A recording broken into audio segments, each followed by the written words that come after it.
isto é, toca-se fazendo imposições das mãos, ou apresentando-as à distância, ou fazendo-se fricções ou passes, ou soprando-se frio ou quente.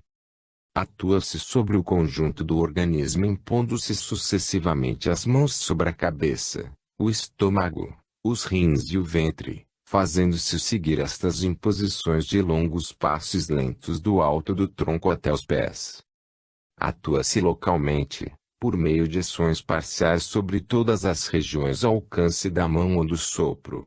No primeiro caso restabelece-se o equilíbrio geral perturbado dando mais tensão ao circuito vital. No segundo atraem-se as forças vitais e duplica-se a atividade das correntes por toda a parte em que se impuser a mão. Cumpre partir-se deste princípio, que o equilíbrio vital depende essencialmente da harmonia que existe entre as correntes centrífugas e as correntes centrípetas. O ser organizado, em perpétua troca com o meio em que é chamado a viver, não chega a manter a integridade da sua tonalidade vital senão pela preciosa faculdade que possui de reagir, de maneira permanente, contra as correntes externas que o cercam e de equilibrar-se com elas. A sua vitalidade é o resultado de duas forças contrárias, uma interna, a outra externa. A sua saúde é o ponto de equilíbrio desse antagonismo. Ele recebe do meio ambiente, restitui a esse meio ao que recebeu. Em outros termos, condensa e dispersa alternadamente, e o movimento de dispersão ativa ou de condensação, é a despesa ou estrago que prepara a receita ou a reparação, e é assim que a morte entretém o fogo da vida. Pode pois dizer-se, quem dá, recebe e eis de que modo, longe de esgotar as suas forças no ato de magnetizar, como era natural acreditar-se, retira, pelo contrário, desse ato um grande benefício para si mesmo motivando-se a dupla corrente da vida. É sobre esse princípio de perpétua troca, que constitui o equilíbrio oscilatório da vida, que repousam as vantagens do emprego da cadeia no tratamento comum. Existe entre os doentes que formam a cadeia uma dupla transmissão, ao receber, cada um dá, e dando, cada um recebe. Na magnetização direta acontece o mesmo. O magnetizador, dispersando os seus eflúvios magnéticos sobre o seu doente, ativa por esse ato a corrente contrária ou a condensação e recupera assim na proporção do que dá. Esta maneira de considerar a vida do homem, como sendo o resultado de um jogo regular das correntes, se acha expressa numa obra chinesa, que data do século XVII, o Tang Sen, ou a arte de proporcionar para si uma vida sã e longa. O autor dessa obra distingue no homem três espécies de forças a que chama os espíritos vitais, o Tsing, que corresponde às forças vegetativas, o que às forças animais, o Xin, às forças espirituais. É importante, diz ele, não se dissiparem esses três princípios da vida humana, quer pelo uso imoderado dos prazeres dos sentidos, quer por esforços violentos, quer por emoções muito vivas ou grande contenção de espírito. Ele dá, para conservar o justo equilíbrio dos espíritos vitais, certas prescrições higiênicas, que devem pôr o homem em boa relação constante com as correntes externas. São as seguintes: sede sóbrio, qualquer excesso esgota os espíritos vitais. Não caminheis ininterruptamente durante muito tempo. Não vos conserveis horas inteiras de pé imóvel. Não vos demoreis sentado por muito tempo. Não dormi além do necessário. Quando estiverdes despido e prestes a recolher-vos ao leito, tomai, com uma das mãos, um de vossos pés, e com a outra, atritai-lhe a planta com força, de maneira a convergir para ali um grande calor. É um meio eficaz de ativar os espíritos vitais durante o sono. Uma vez no leito, adormecei o coração, para repelir qualquer pensamento que pudesse desviar o sono. Deitai-vos do lado direito, dobrai um pouco os joelhos e adormecei nesta posição. Ela impede os espíritos vitais de se dissiparem durante o sono. Ao dormirdes, não tomeis a atitude de um morto, isto é, não vos deiteis de costas nem conserveis os braços cruzados sobre o peito.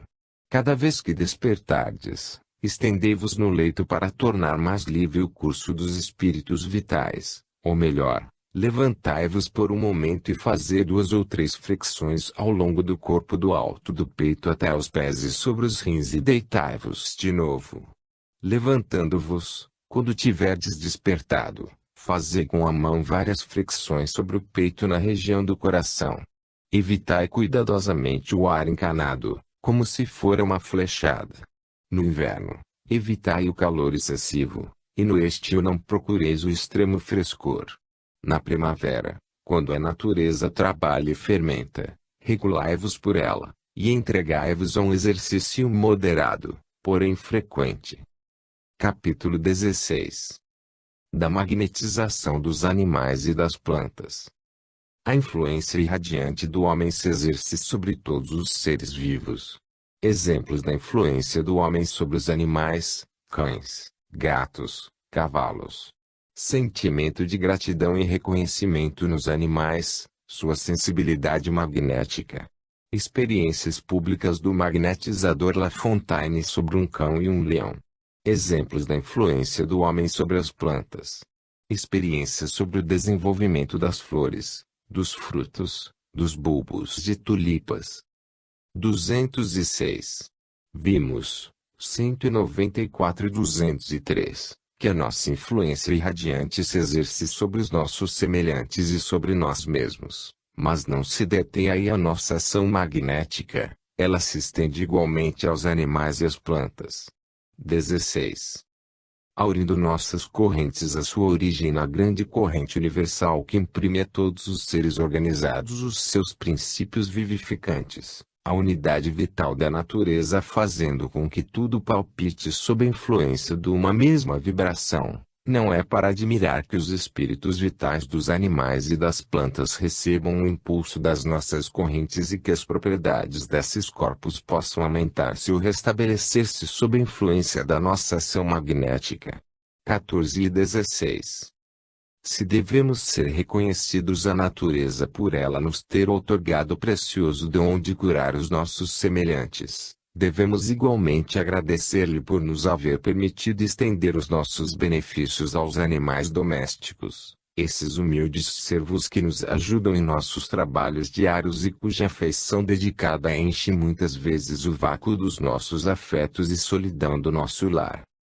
Não será também para nós uma grande satisfação poder conservar em todo o seu verdor e vício de beleza essas joviais companheiras das nossas alegrias e tristezas, essas plantas delicadas cujas folhagens e flores constituem o ornato dos nossos jardins e dos nossos salões, e que, em virtude de uma nova moda, ocupam presentemente um lugar tão elevado em nossa vida desde o berço até ao túmulo.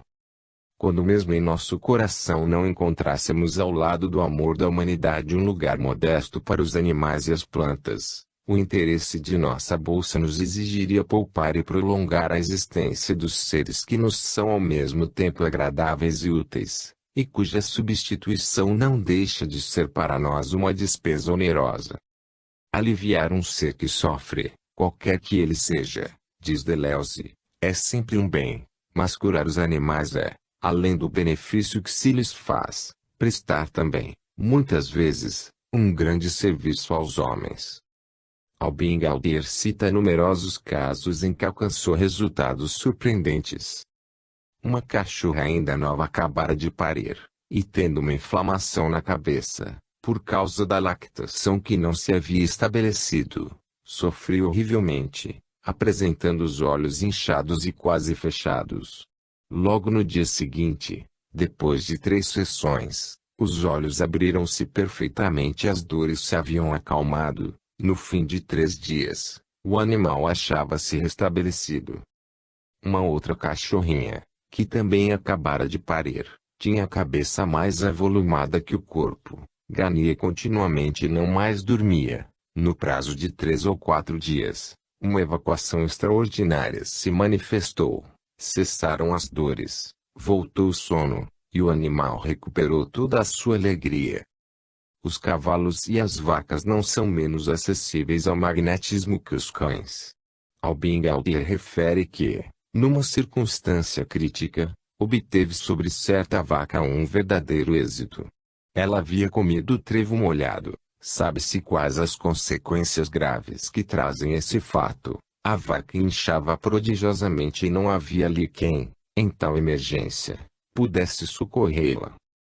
Ele julgou dever magnetizá-la, e no fim de 20 minutos o animal expeliu gases, depois descargas flatulentas, que trouxeram como resultado o restabelecimento de sua saúde.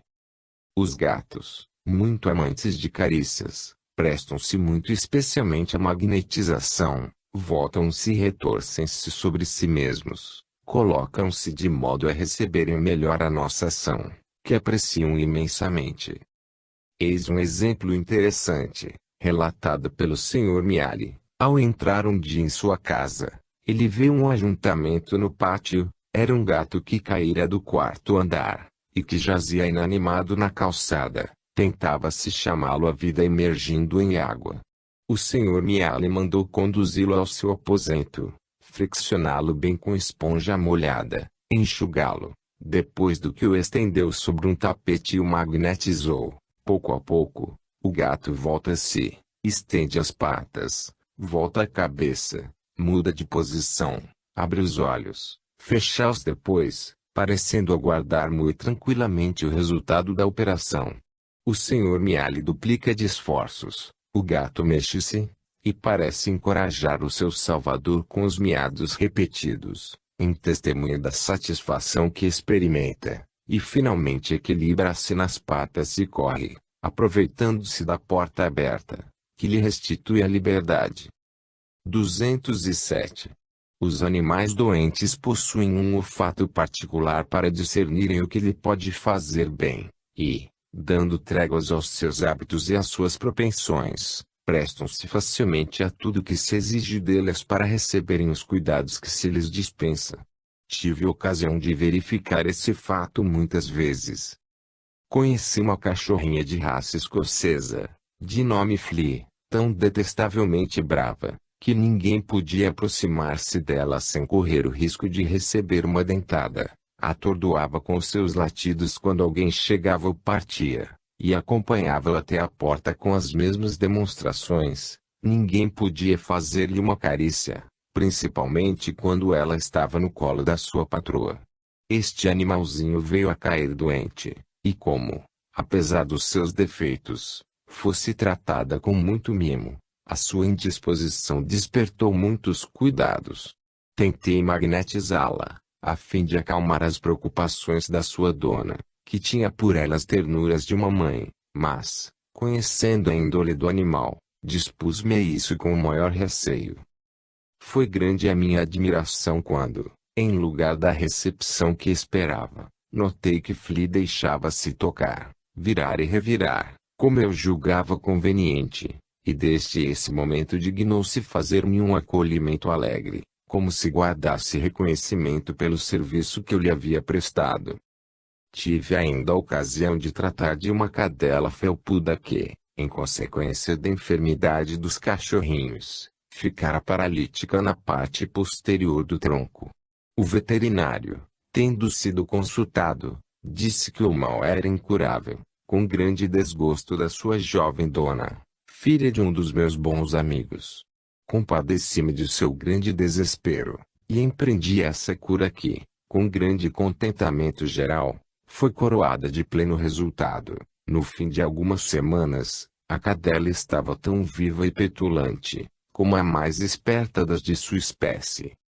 O que houve de particularmente tocante neste fato foi a maneira pela qual o pobre animal acolhia os meus cuidados. Não somente fazia-me festa todas as vezes que me via, mas prestava-se com uma boa vontade como que a tomar todas as posições que eu julgava dever dar-lhe, como se compreendesse que eu lhe trazia saúde. Quando começou a caminhar, por si mesma, vinha exigir a sua cessão, procurando não esquecer o momento em que, como de costume, se a tratava. Confesso que, por meu lado eu tomava tal interesse no tratamento, que teria tido um verdadeiro remorso de faltar para com ela ao meu compromisso tácito. Efetivamente, experimenta-se uma verdadeira satisfação em magnetizar os animais, porque com eles tem-se imediatamente a prova da ação benéfica do magnetismo, a plena confiança que mostram esses seres instintivos, anima e induz a levar-lhes auxílio e socorro. Não se sofre da parte deles esses movimentos de dúvida, hesitação e incredulidade encontrados nos homens que, muito frequentemente, pagam os vossos cuidados com a mais negra ingratidão. Curei muitos enfermos, diz Albingalter traço. Alguns renegaram-me, outros evitaram-me. A gratidão para eles é um fardo. Os animais, pelo contrário, são todos reconhecidos. Os irracionais, já Sêneca havia dito, são mais sensíveis aos benefícios que os homens. 208. Apesar das inúmeras curas obtidas sobre os animais pela ação magnética, certas pessoas, atribuindo essas curas a simples coincidências, poderiam ainda levantar dúvidas acerca da eficácia dessa ação, se numerosas experiências não tivessem desde muito tempo demonstrado que ela é um fato real e puramente físico. Em 1843, na Sala Valentino, perante mais de 1.500 pessoas, o célebre magnetizador Lafontaine deu uma prova evidente que não podia dar lugar a nenhuma suspeita de fraude. Adormeceu um cão, caçador de lebre, fazendo-o entrar no estado cataléptico. Desde os primeiros passes, houve da parte do público incrédulo e inclinado à malevolência, uma verdadeira explosão de debicas e vaias. Chamava-se o animal, procurava-se desviar-lhe a atenção e impedir que o efeito se produzisse, mas, quando se viu a cabeça do cão inclinar de lado e o animal cair rígido como se estivesse morto, a atenção pública tornou-se profunda e o silêncio restabeleceu-se na sala. Diversas pessoas foram chamadas para comprovarem o fenômeno. Aproximaram-se do cão, enterrou-se-lhes alfinetes nas carnes, disparou-se um tiro de pistola ao seu ouvido e o cão não se mexeu. Era um cadáver, e quando, alguns momentos depois, o magnetizador arrancou desse estado letárgico, houve uma verdadeira ovação. A ação magnética sobre os animais manifestava-se a todos, como um fato bem real. Já no ano 1840, em Tours, e num estabelecimento zoológico fora da cidade, Lafontaine havia feito, num leão, uma experiência interessante diante de um público numeroso. Detendo-se junto da jaula, fixou o olhar sobre o animal e obrigou-o a fechar os olhos.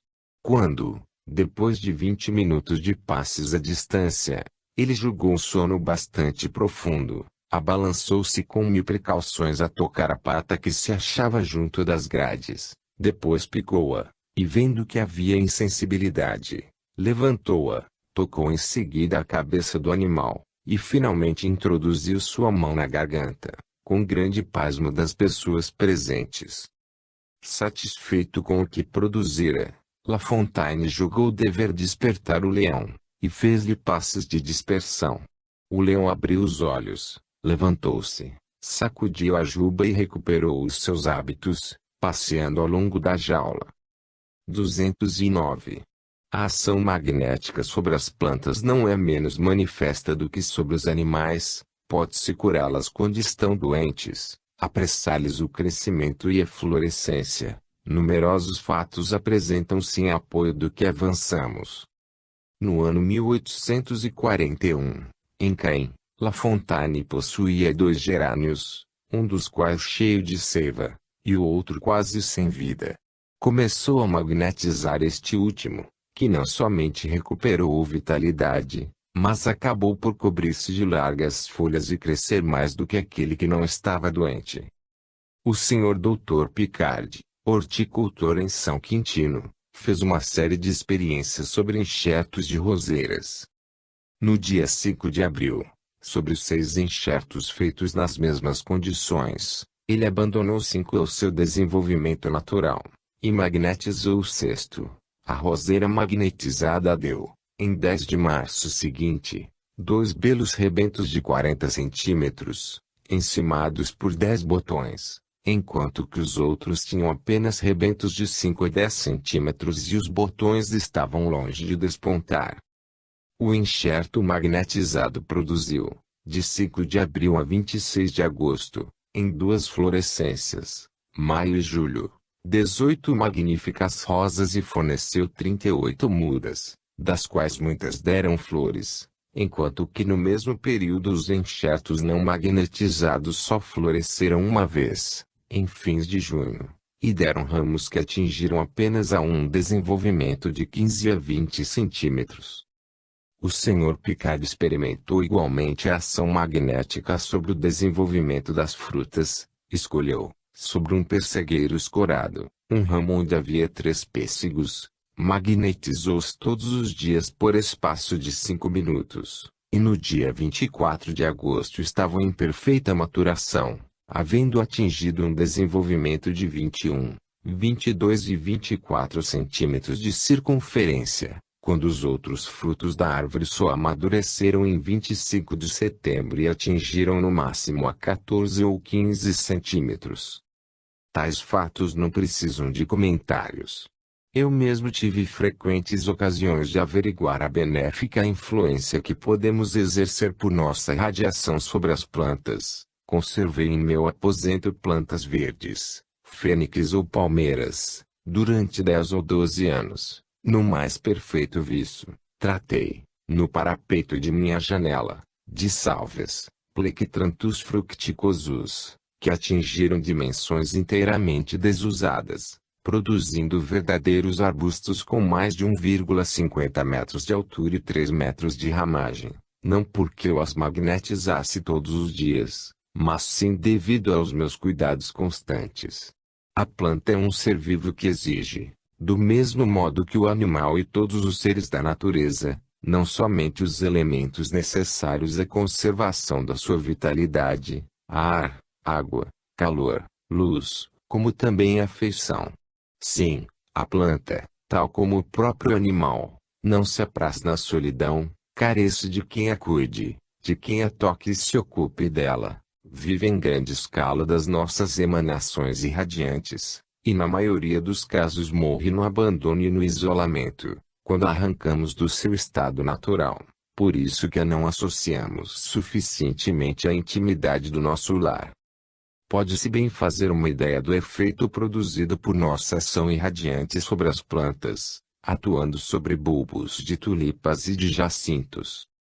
Magnetizando todos os dias, por espaço de 5 ou 10 minutos, a água dos vasos em que mergulham as raízes desses tubérculos, consegue-se dar à sua seiva uma tal energia vital, que a haste-flor toma em pouco tempo aparências extraordinárias. Um dos meus amigos tinha sobre a lareira 2 bulbos de jacintos cor-de-rosa, que acabavam apenas de germinar e estavam em grau de igualdade no desenvolvimento. Fizemos a experiência de magnetizar um, deixando que o outro se desenvolvesse livremente. A planta magnetizada excedeu muito a sua companheira e atingiu uma altura de mais de 50 centímetros. Para evitar que a flor não fizesse cair o vaso, fomos obrigados a dar-lhe um ponto de apoio sobre o espelho da lareira. Este singular resultado, que comuniquei a um dos meus amigos, empregado numa repartição ministerial, induziu-o a repetir a experiência. Trouxe bulbos de jacintos para o escritório e começou a magnetizá-los. Muitos dos seus companheiros imitaram-no. Em poucos dias, o campo de experiência alargou-se, e a referida repartição, que não era de agricultura, tornou-se em breve uma sucursal das estufas da cidade. Em todos os escritórios entregaram-se os empregados à cultura do bulbo de tulipa. 210. Não seria demasiado insistirmos sobre os numerosos fatos que acabamos de citar, porque, fornecendo-nos a prova da ação real do homem sobre os animais e as plantas, demonstram bem que essa ação puramente dinâmica e física, depende da faculdade natural que o homem possui de regular, condensar, e projetar por seu poder de volição, as suas radiações magnéticas ou neuricas sobre todos os corpos que o rodeiam e de modificar-lhes as correntes. 24. Além disso, mostram-nos a unidade do princípio universal que une na natureza todos os corpos entre si. Capítulo 17. da magnetização dos corpos inertes e dos acessórios que se podem empregar para as magnetizações indiretas. Unidade do princípio universal que une todos os corpos entre si. Falsa ideia da inércia, seriação e diferenciações do movimento. A inércia é uma resistência, e por conseguinte uma força. Todos os corpos são condensadores de movimento. Efeito produzido pela magnetização sobre os corpos. Água magnetizada. Processos para magnetizar um copo d'água, uma garrafa, um banho. Efeitos da água magnetizada. Vidro magnetizado. O vidro possui propriedades especiais de condensação. Processos para magnetizar um disco de vidro, um bocal, lunetas. Alimentos, metais, objetos diversos magnetizados. Processos para magnetizar os tecidos, os alimentos. Influências especiais dos metais. O som favorece a ação magnética. Influência dos sons harmoniosos. Perturbações produzidas pelos ruídos dissonantes ou choques imprevistos. 211. A ação magnética não se estende somente aos animais e às plantas. Os próprios corpos inertes podem ser influenciados. Apesar da realidade desse fato, que a experiência demonstra, uma asserção dessa ordem pode, à primeira vista, parecer contestável. Por isso que, se nos dispomos a admitir muito facilmente uma troca de radiações entre os corpos dotados de vida, não vemos absolutamente, a priori, que relações possam existir entre a natureza morta e a natureza viva. Isto procede da ideia que se faz acerca da inércia introduzida na física para explicar o estado negativo e a imobilidade aparente da matéria, velando o conhecimento do movimento universal que mantém o mundo inteiro sob a ação de uma mudança lenta, imperceptível aos nossos sentidos, porém constante. Foram necessários trabalhos modernos sobre o polimorfismo e as cristalizações, para pôr-se em evidência essa verdade. Os corpos se nos apresentam então unidos entre si, não pela atração, como se havia suposto, mas por uma espécie de coesão recíproca devida a um equilíbrio coletivo. Assim mantidos em suas relações mútuas e constantes, esses corpos estão imersos numa espécie de oceano de movimento cereal onde, sob as aparências simuladas de atrações e de repulsões, nascem, sob a influência de dispersões e condensações sucessivas, correntes que, longe de se deterem nas superfícies que banham, as envolvem e penetram a matéria, perdendo, desde então, as propriedades negativas que a inércia lhe empresta, exerce um papel eminentemente ativo, ao movimento ambiente que a cerca e comprime. Ela opõe resistências proporcionais aos seus graus de condensação. Não é mais uma entidade passiva, simples joguete das forças exteriores coligadas,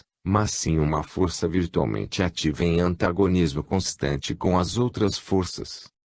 Sob a influência das correntes que nascem desse antagonismo, tudo se anima na natureza. A separação estabelecida entre o mundo dos corpos vivos e o dos corpos sem vida cai por si mesma. E a unidade se faz na vivificação universal da matéria hierarquizada e na união das forças coligadas para um mesmo fim. Desaparece a inércia, para dar lugar a uma série infinita de todos os matizes de condensação, e não é mais sob o ponto de vista de sua materialização que cumpre considerar os corpos, mas sob o da faculdade que eles possuem de condensar o movimento em proporções variáveis. 212. Não existem, propriamente falando, corpos inertes na natureza. Todos os corpos são, antes de tudo, condensadores de movimento, e é sob esse aspecto que eles são influenciáveis pelas nossas radiações. 213. Os corpos magnetizados auxiliam admiravelmente num tratamento os efeitos da magnetização direta, são excelentes intermediários. Magnetizam-se corpos de qualquer natureza, a fim de empregá-los como acessórios, a água, os tecidos, a madeira, os metais, a cera, o vidro são igualmente bons condensadores das correntes. 214. As magnetizações não mudam em coisa alguma a natureza intrínseca dos corpos, aumentam somente as suas propriedades irradiantes, ativando a energia das correntes que os atravessam. 14. Estendem-se as propriedades dos corpos, assim como restabelece-se neles as que um acidente lhes tivesse feito perder. 215.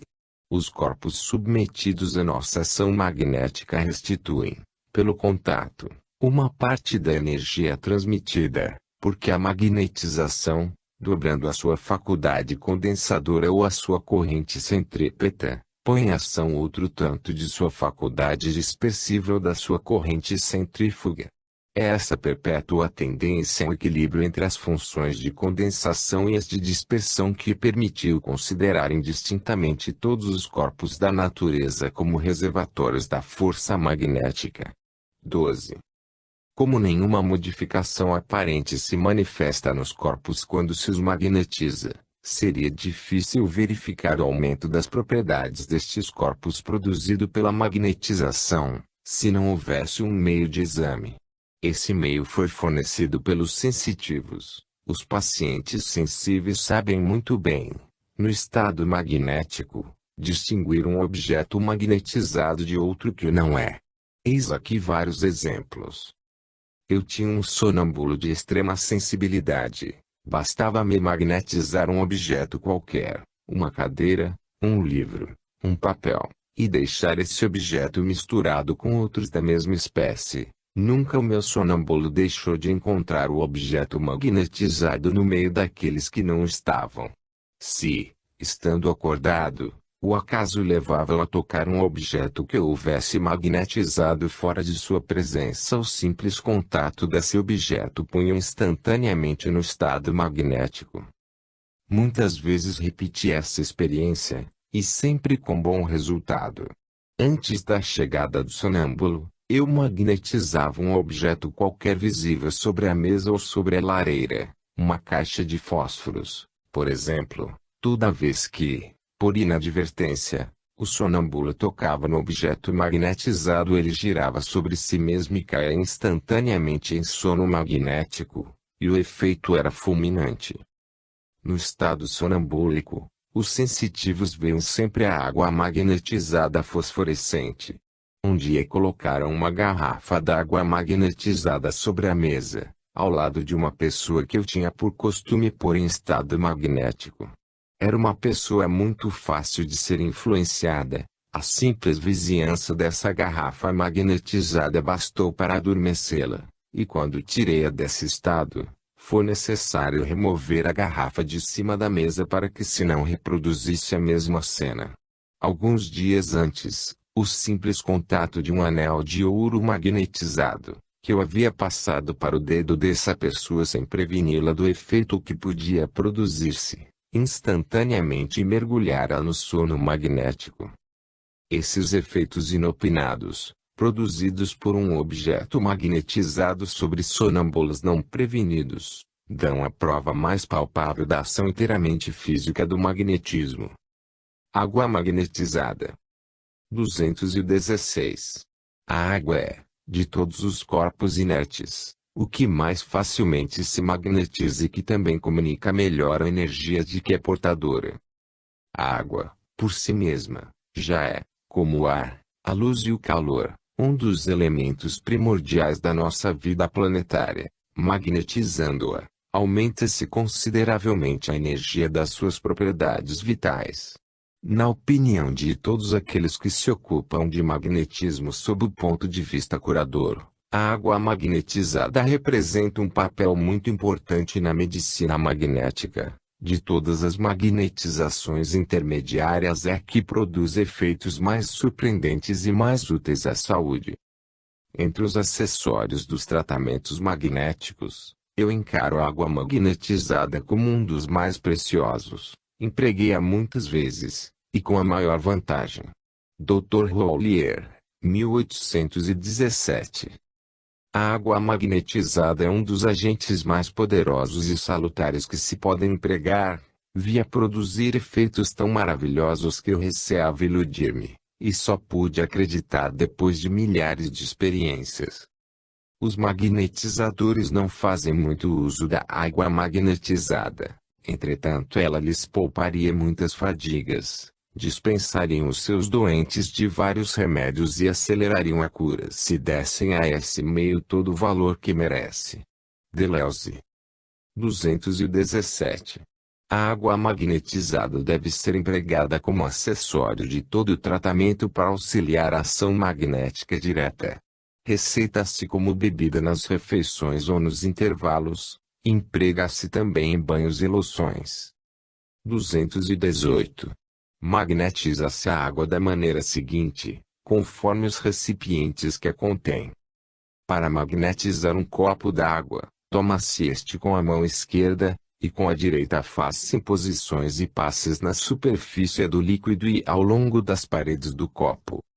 Para magnetizar uma jarra ou uma garrafa d'água, deve-se colocá-la desarrolhada na mão esquerda, e fazer com a mão direita imposições e passes na entrada do vaso e ao longo de suas paredes, se o recipiente for muito grande, de modo que não se possa tê-lo entre as mãos, coloca-se o mesmo sobre uma mesa diante de si, envolvendo do melhor modo que for possível com os dedos abertos, e faz-se em seguida imposições e passes com as duas mãos na entrada do recipiente ao longo das suas paredes.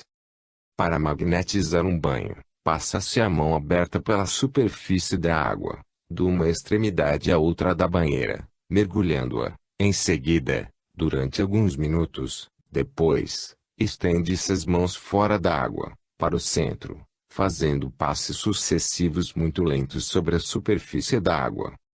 Proporciona-se o tempo da magnetização ao volume de água e ao tamanho do recipiente. São necessários de 2 a 5 minutos para magnetizar um copo ou uma garrafa, e cerca de 10 minutos para magnetizar um banho. 219. Os efeitos produzidos pela água magnetizada são múltiplos, às vezes são até absolutamente opostos, alternativamente tônica ou laxativa. A água magnetizada fecha ou abre as vias de eliminação conforme as necessidades do organismo, pois toda magnetização direta ou indireta tem por fim o equilíbrio das correntes e, conseguintemente, o das funções. O efeito seratônico, quando houver excesso nas funções de eliminação, será laxativo, quando as funções de condensação forem exageradas. A água magnetizada possui a preciosa vantagem de substituir qualquer espécie de purgantes e de agir naturalmente nas constipações mais recentes. Tomada regularmente, em jejum e nas refeições durante muitas semanas seguidas, acaba quase sempre restabelecendo o equilíbrio das funções e triunfando da inércia intestinal mais rebelde. Por esse meio, restabelece-se o curso normal das fezes em pessoas impossibilitadas que permaneciam no leito há muitos anos, sem que conseguissem defecar senão por meio de purgantes e clisteres. Algumas vezes, os efeitos purgativos da água magnetizada são muito pronunciados. No tratamento de um reumatismo articular agudo, não somente as bebidas magnetizadas fizeram cessar uma constipação renitente, mas ainda provocaram 31 dejeções abundantes e infectas, em menos de 5 dias. Longe de enfraquecerem o doente, elas trouxeram uma melhora tal em seu estado, que ele pôde levantar-se, apesar de não ter tomado alimento durante os 10 dias que esteve no leito. No tratamento de um tumor do ouvido, complicado de uma hemiplegia da face, a água magnetizada produziu, no espaço de 18 dias, 3 a 8 evacuações diárias. Estas dejeções líquidas não fatigaram de maneira alguma o doente, e livraram-no definitivamente do corrimento purulento do ouvido, primeira causa da hemiplegia, que desapareceu por sua vez 5 meses depois. Vi muitos doentes, cuja saúde tinha sido completamente arruinada por diáteses graves, recuperarem a saúde por uma série de emissões alvinas abundantes e críticas que expulsavam do organismo todos os seus elementos mórbidos. Um deles, graças ao uso da água magnetizada, teve durante 3 anos, de 3 a 5 evacuações em 24 horas. Se a água magnetizada tomada internamente favorece as digestões e secreções, impede o retorno dos acessos nas febres intermitentes e pode reconstituir o organismo por completo, como se fora o melhor dos fortificantes. O seu emprego externo em loções e compressas não tem menos efeitos soberanos, para as feridas, os dartros, as queimaduras, as erispelas e as moléstias de olhos. Vidro magnetizado. 220. Depois da água, é o vidro o corpo que melhor se magnetiza e que melhor pode preencher o papel de intermediário entre o magnetizador e o doente. Os sonâmbulos têm para com o vidro uma tendência, ou uma repulsa notável. Em geral, entretanto, procuram-no com muito assodamento como se for a mão do magnetizador, e justificam este aforismo do Dr. Sloan: uma garrafa colocada no epigastro faz o mesmo efeito que a mão do magnetizador. A por 24. 221. O vidro parece possuir propriedades inteiramente especiais de condensação e, de todos os corpos inertes, ele que atua magneticamente sobre o organismo com maior intensidade. Quando se quer concentrar as correntes e atuar com mais atividade sobre um órgão afetado, magnetizam-se campânulas, placas ou bocais de vidro para cobrirem a parte doente. Nas moléstias de olhos, magnetizam-se os vidros das lunetas ou os óculos. Grande número de magnetizadores, entre os quais o Sr. de Puysegur, o Dr. Rollier e Albin Gallier, preconizaram o emprego de medalhões de vidro, que eles magnetizavam e faziam trazer suspensos numa fita ao pescoço dos doentes. A aplicação dessas placas de vidro sobre o estômago e sobre o coração era para eles de um grande auxílio a fim de acalmarem as dores, as palpitações e desfazerem obstruções. Haviam notado que o vidro magnetizado prende-se à pele, enquanto aquele que não é magnetizado deixa de lhe aderir. 222. Magnetiza-se uma placa ou um disco de vidro soprando quente por cima e fazendo passes em sua superfície. Faz-se também posições, cercando o disco com os 5 dedos de uma das mãos, e colocando os 5 dedos da outra mão, reunidos em ponta ou em feixe. Magnetiza-se um bocal ou qualquer outro corpo oco, introduzindo nele uma das mãos aberta, de modo a sustentá-lo sobre a ponta dos 5 dedos, e com a outra magnetiza-se por meio de passes. Magnetizam-se lunetas colocando o polegar sobre o vidro primeiro, deixando-o aí apoiado por alguns instantes. Faz-se em seguida passes ao longo dos ramos, do centro para cada extremidade. Alimentos, metais e objetos diversos magnetizados. 223. Qualquer objeto pode ser magnetizado e armazenar os eflúvios magnéticos, a fim de servir de intermédio às magnetizações indiretas. Empregam-se para isso tecidos, alimentos, metais, etc. 224.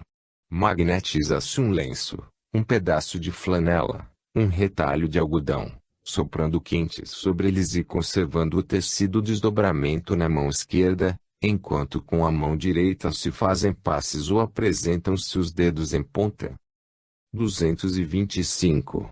Quando os doentes manifestam repugnância por certos pratos ou bebidas que lhes poderiam ser úteis, ou porque o estômago esteja preguiçoso e digira mal, magnetizam-se todos os alimentos a fim de facilitar-lhes a ingestão e digestão.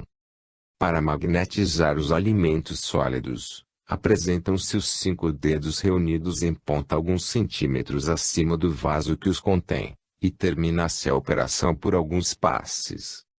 226.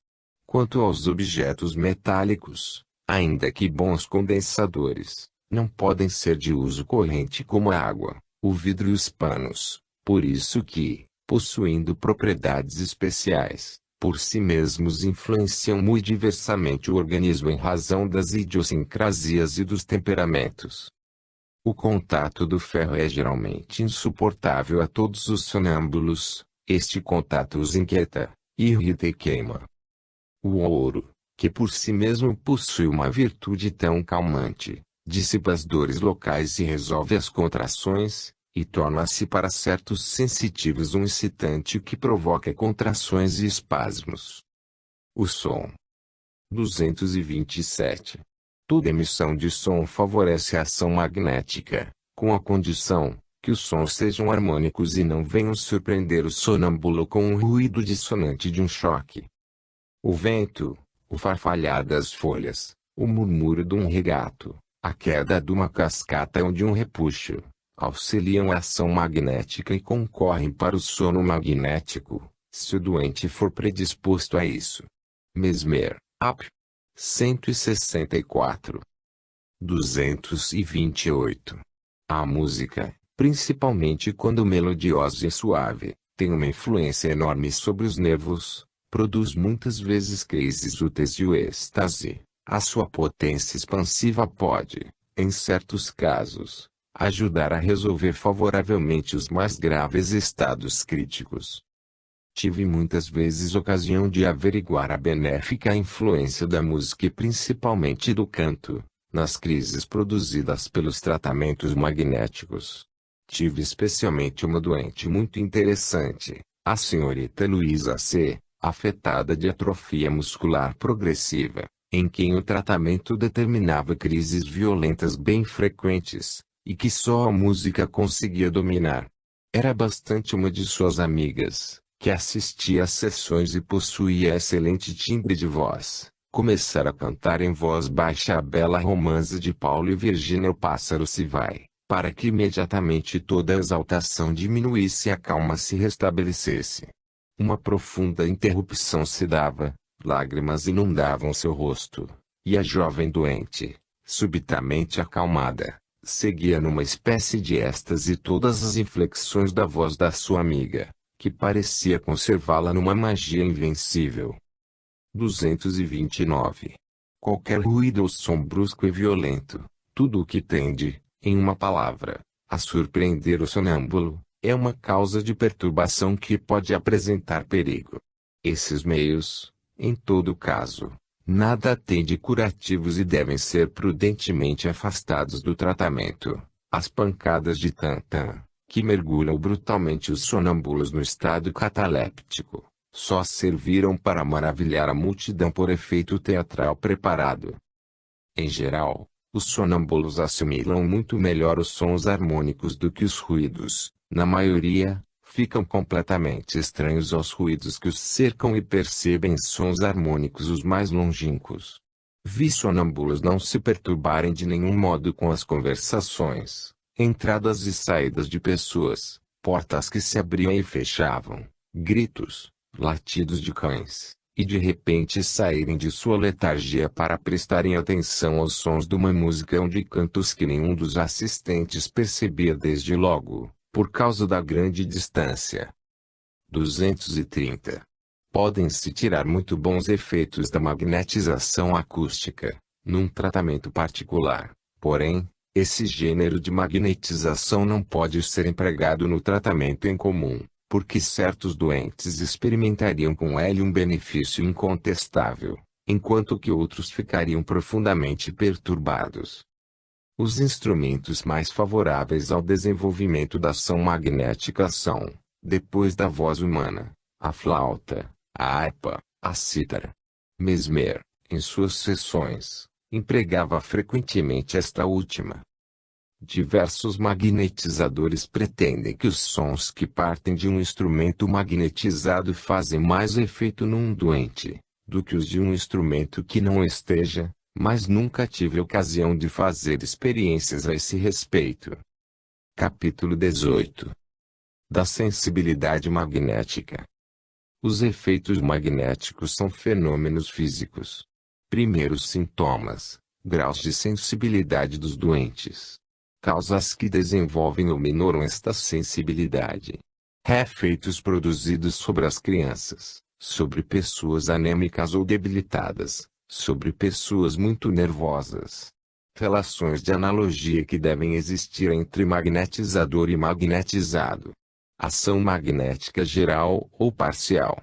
Efeitos de reação percebidos pelo operador. Estudos das sensações manuais que servem de guia num tratamento. Exageração da teoria do adestramento das correntes. Do magnetismo místico e seus convenientes. Impressionabilidade da mulher, suas qualidades e defeitos sob o ponto de vista da prática do magnetismo. 231. A magnetização produz efeitos puramente físicos. O doente cuja mão seguramos na posição da relação por contato, 49, experimenta geralmente os efeitos seguintes: umidade na palma das mãos, titilações nos dedos, formigamentos. A sensação encaminha-se às vezes aos braços, aos ombros até a cabeça, ou vai atacar o epigástrio, e há então irradiação por todo o corpo, que determina leves calafrios, bocejos, aos quais sucede a dormência dos membros e do cérebro.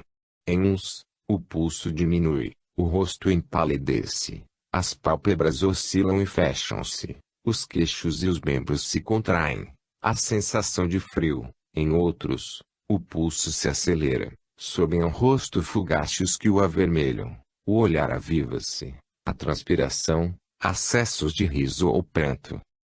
Quando esses efeitos parecem querer acentuar-se, podemos, se tem em vista obter-se o sono magnético, prolongar a ação que os determina, mas se não quisermos o sono, o que deve ser o caso mais habitual, por isso que lhe não é necessário ao tratamento, apressemo-nos em romper a relação, abandonando as mãos do sonâmbulo e fazendo-lhe alguns passes à distância. Senha 104. 232. Todos os sonâmbulos não são suscetíveis de sentir ao mesmo tempo e no mesmo grau os efeitos magnéticos. Há tantas gradações nas sensações como há diferenças entre os organismos. Não somente a sensibilidade varia conforme os sonâmbulos, mas é mais ou menos desenvolvida na mesma pessoa em razão das disposições de momento. Há doentes sobre os quais se atua em 2 ou 3 minutos. Em outros é necessário muitos dias e em alguns muitos meses. Korev, Deleuze. Tal pessoa, insensível enquanto goza a saúde, experimenta efeitos evidentes em casos de moléstia. Ap. 210. Mesmer. Tal outra, que em uma moléstia grave não experimentava nenhum efeito aparente, torna-se muito sensível em uma leve indisposição. Deleuze. Há doentes nos quais os efeitos vão sempre aumentando, outros que sentem desde o primeiro dia tudo quanto experimentaram no decurso de um longo tratamento, outros, finalmente, que, depois de manifestarem sintomas notáveis, cessam de manifestar de repente a menor impressão. Mesmer, Deleuze, Albingauer. 233. Acontece frequentemente que o magnetismo restabelece a harmonia das funções de que acabamos de falar, isto é, tendência à transpiração, sensação de frio ou de calor, espasmos, movimentos musculares, contrações, dormência, displicência, formigamentos, bocejos, etc., e só percebemos o efeito produzido pela melhora da saúde. O magnetismo nem sempre se manifesta, pois, por efeitos que anunciam a sua ação, e procederia mal quem desanimasse muito depressa, ou declarasse que o magnetismo é impotente só porque ao cabo de 8 ou 15 dias, algumas vezes 2 meses ou mais, não tivesse produzido nenhum efeito aparente. Deleuze, Korev, Albingauer. 234. As pessoas que parecem mais rapidamente sensíveis à ação magnética são as que levam uma vida simples e frugal, que não são agitadas pelas paixões, que não abusaram dos narcóticos e dos minerais, e que não fazem uso imoderado dos perfumes de tocador. Os hábitos da alta sociedade, a vida agitada da política e dos negócios, as preocupações morais, o abuso dos anestésicos e dos narcóticos, os excessos da mesa e das bebidas alcoólicas ou fermentadas, diminuem cada vez mais a receptividade magnética. É por isso que os camponers que vivem com toda a simplicidade e ao ar livre, sem terem habitualmente recorrido às excitações artificiais dos prazeres da cidade da terapêutica moderna, têm mais probabilidade de sentir com maior facilidade e rapidez que os outros os efeitos da ação magnética. No entanto, os alcoólatras e os morfinomaníacos são quase insensíveis. 235. Nas crianças em quem o movimento natural não é ainda contrariado pelos maus hábitos de uma vida mal regulada, a ação magnética é mais notável, mais pronta e salutar que entre as pessoas adultas, e o mesmo se dá com os animais. As crianças e os animais são geralmente muito sensíveis ao magnetismo e obtêm-se sobre eles curas muito rápidas. Trouxeram-me um dia uma criança de 3 ou 4 anos, cujo estado doente o inquietava muitos pais. Era o filho do professor de música de meu filho. Estava pálido, triste, já havia muitos dias que não digeria nada, seu olhar era fixo sem expressão, e uma grande rigidez da coluna vertebral dava-lhe uma contratura dos rins, do pescoço e da cabeça, impedindo-o de equilibrar-se nas pernas e de dar um passo. Tomei a criança em meus joelhos, fiz-lhe imposições e passes, insuflações quentes nas costas e na nuca e, em alguns minutos, um quarto de hora apenas sob esta ação vivificante, a criança pareceu renascer, os olhos recuperaram a sua animação habitual, os músculos distenderam-se, moveu a cabeça, e quando a pus de pé, começou a caminhar pelo quarto para receber um doce que se lhe mostrava à distância.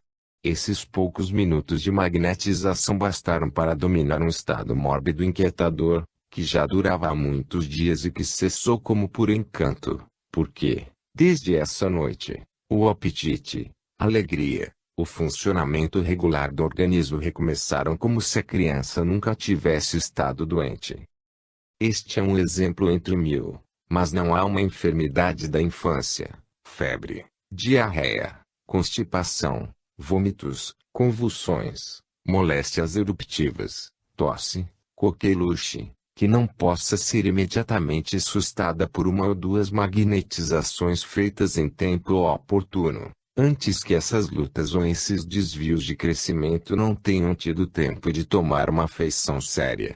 Combati desse modo ao pé firme todos os males aos quais meu filho, como toda criança, teve de pagar seu tributo, e evitei assim toda complicação, travando-os em seu desenvolvimento. Deleuze, Albin Gaudier, o Dr. Russo Brossi e o Dr. Bavaro Mux citam um grande número de casos desse gênero, cuja relação se encontra nos análises magnéticas. Mais recentemente, numa brochura de que se falou muito, o Dr. Liebald, de Nancy, relatou grande cópia de experiências feitas por ele sobre crianças com menos de 2 anos, experiências concludentes, que não só dão um exemplo admirável da ação puramente física do magnetismo e de sua grande eficácia nas moléstias da infância, como também provam a prontidão com que esta ação se exerce sobre as crianças de tenra idade.